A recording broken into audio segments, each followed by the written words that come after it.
Could there potentially be, I don't know, like listening to you talk, could we get to a point where players, coaches, spectators have to fill out like an electronic liability waiver before they even enter the park, just so those facilities can protect themselves?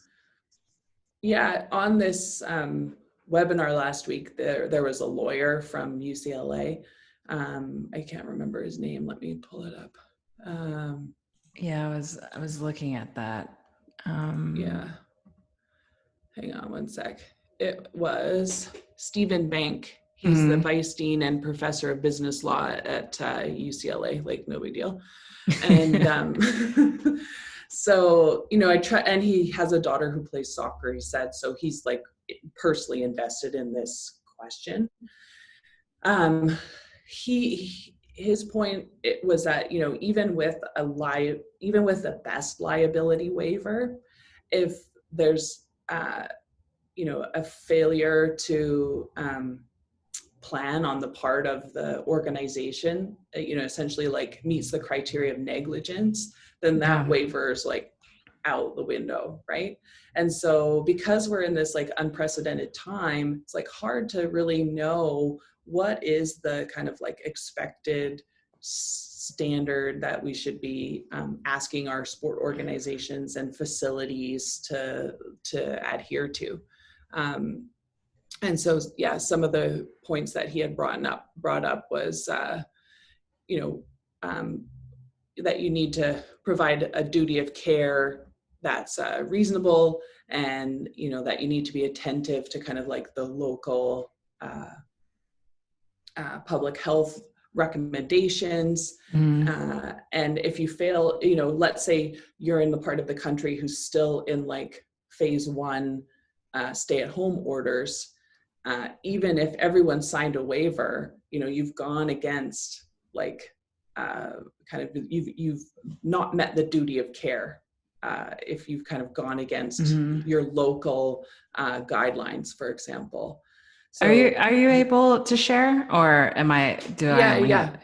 yeah, you can feel free if you want to share sure. that slide. Let me minimize here. Yeah, so this was the webinar.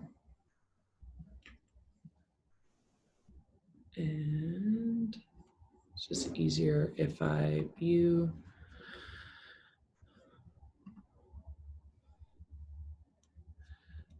Yeah, so this was the webinar here, and I'll just keep it up here just for ease of navigation. Okay. And they still have this recording up online. Great.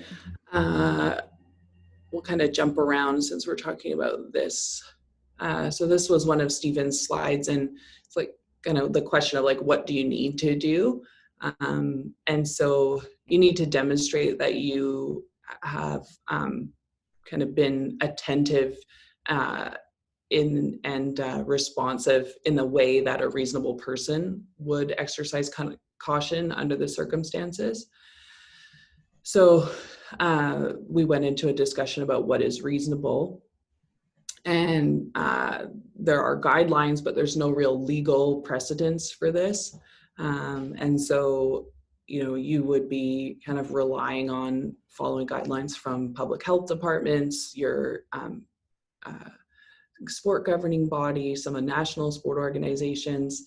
And if someone has been exposed or has COVID-19, then that's like really kind of where your highest duty needs to come in terms of providing reasonable care.